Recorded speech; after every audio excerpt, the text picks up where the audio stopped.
Hello, welcome to my devotional for today. It's it's a nice day out there today, and it's good just to see the fall colors, even though they're muted this year. I don't know wherever you are in the world if you have that same experience as we do, but out my office window here today, I keep looking at this window, and there's some nice bright leaves today, and it's really pretty.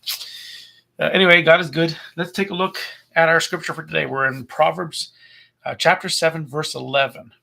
Now, as I always do, I just want to give a little context here. So, this part of Proverbs, this chapter 7, has a little story in it, and so we're in the middle of that story. We're just looking, of course, at one verse each time, but we're in the middle of this little story. And the story is a father teaching his son, and he's saying about these teachings I'm giving you are meant to protect you in your life, so that you'll have a better life. You'll have good practical outcomes, but also you'll be a good person. And so then he's saying this to him. Now, of course, it's metaphorical of God speaking to us. But he says, so he tells us on the story, he says, I looked out through my window and I saw, among all of the young people, I saw one who was senseless.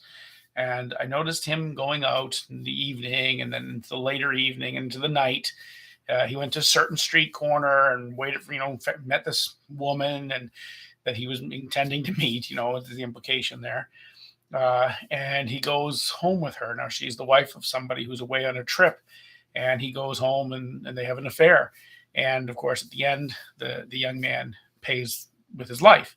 So there's the story here is of this choice of lifestyle that is deadly, and that's the idea. And so in the middle of that is verse 11. And so he refers, he goes out in the night, he goes to this place, to the certain street where she is, and she comes out to meet him. And then verse 11 is describing her. And it says, she is boisterous and rebellious. Her feet do not remain at home. And then it goes on with the story. So that's our little clip today, is the statement, she is boisterous and rebellious. Her feet do not remain at home. Now he's referring to this woman who is seducing this young man. She's married to somebody who's away on a trip, and she comes and seduces him. In the previous verse, it says she's dressed like a harlot, right? She's dressing to seduce, and she's using certain words, and she's luring him. And so this statement is just, once again, part of the description of what she's up to. And those words, boisterous, rebellious, and remain at home, those phrases, these ideas, all are speaking about a subcategory of morality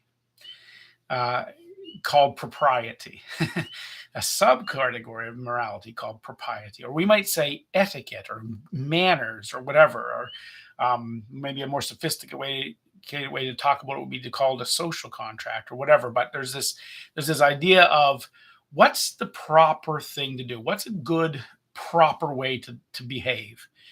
It's not morality. And here's the thing. It's a subcategory of morality because it's talking about what's the right or wrong way to behave, but not so much in a moral, what's the good and evil way to behave, but rather in the idea of what is the right way to behave that works in society in a way that is beneficial to everyone in society and leads to moral behavior, good moral behavior. And so, in a sense, it's in that it belongs in the category of morality, but it's not a good and evil thing. And so it becomes a confusing thing in society because why do we have all these rules? As a kid, you're growing up and your parents are like, chew with your mouth closed, right? It's like, why does it matter if I chew with my mouth closed? And it's like, nobody wants to see your food. And so we try and train our kids the polite thing of chewing with their mouth closed. Is it an evil thing to chew with your mouth open? Well, of course not. But it's not proper, right? So we try and teach our children the proper thing. Don't talk with your mouth full. We have all these dinner rules, right? We used to in the old days. It used to be when I grew up, it was don't put your elbows on the table. Everybody does that now. The fork is supposed to go on the left and the knife on the right of the dish. That's the proper way. Or that we should not start eating until the host has started eating, or to say a grace, or to say please and thank you, or please pass the pepper. Don't just say pass the pepper or whatever. All these little rules around the table, and these rules, they're etiquette, they're propriety. There's the way you should behave in good company, but none of it is moral, right? It's not like you're sinning if you chew with your mouth open or put your elbow on the table or anything. But these are important rules, and we have them for everything. Everything in society has these rules. What's the right thing to wear to a funeral, or what do you say? What is polite or impolite to talk about in certain company? Is it okay to ask a person how much money they make? Like it used to be that was rude. Do you is it proper if you're on a bus? Is it proper for a man to give his chair to a lady? In our society, that's gone out the window, but we still feel here in Halifax that it's proper to give your chair to somebody who's got a cane or has a hard time walking. We still at least feel like that's the right thing to do. And there's all these ideas, and there's just dozens of them. How much do you tip your waiter, or should you even tip your waiter, or whatever.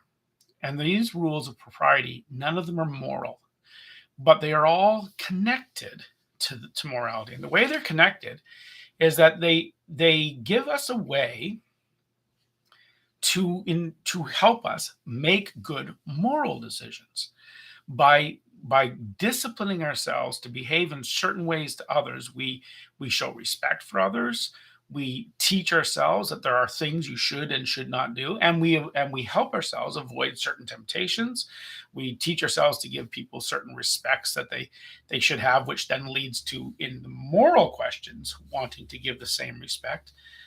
And so they're connected, and they're often meant to be things to help you along the way of having a good and prosperous society or social world, and that would be the pragmatic side of wisdom.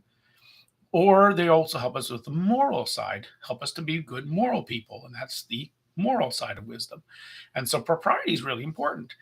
And so what this verse is talking about is this woman, basically, she doesn't follow the rules of good, proper living. Is it wrong to be boisterous? Is it like morally evil to be boisterous? Well, no, not so much. But yet it's not proper for this woman to be boisterous in this way, or to be rebellious. Well, we could say that probably is morally wrong. And this whole thing, she does not remain at home. That's just what that's referring to, is the societal expectation of her community, that she shouldn't be out in the middle of the night doing this. Like, she's carousing, and she should be at home at this time of day. We can argue about whether or not that's a societal norm that needs to be. That's not the point. The point here is that it was the societal norm, and she wasn't following it. She was rebellious against it. Now, I would argue it's probably a good societal norm in this regard, at least, in that she shouldn't have been out carousing. Like, look what it led to in the story. But you can debate that however you want. The point remains, there is something about having good etiquette, good moral, good propriety, that is connected to being a moral and wise person. They are connected, and they really are connected. Immorality, and I'll say this little statement, it fits the story. Immorality is the bedmate of impropriety. They really do go together. If you're willing to throw away all the rules of social norms, of social etiquette, then it's really easy then just to take the next step and throw away the rules of morality and what is good and evil behavior. It simply goes away. And this can be evident in individuals, and it can be evident in society. I would argue that the moral collapse of our society started a long time ago, when we started rejecting every piece of etiquette, and we started deciding all those little things are just silly rules, and they have no bearing in life. And so, kids, you don't have to honor your parents. You can call them by their first name, right? Just a little thing. That's not a moral wrong, but yet it indicates something, doesn't it? And that lack of etiquette, it was, when you threw that away, it was really easy then just to disrespect your parents, just to take the next step. And that's the idea, right? And so this is what this verse is kind of highlighting with her, is that this woman came to seduce this man, and she's a person who had no sense of societal obligation. She was breaking the rules, and of course it led to the breaking of the moral rules, and that's the point. But you didn't know that the Bible talks about our manners, but it does. Anyways, God bless you. Hope you have a good day. And I guess from this, what I would encourage you to do is just think about your own but your own etiquette, your own the rules of good behavior that you have in your life, and think, well, how can I how can I handle myself in a way that's socially beneficial rather than just simply feeding my own desires? Something to think about anyway. God bless. And Lord willing, we'll see you tomorrow for verse 12. Take care.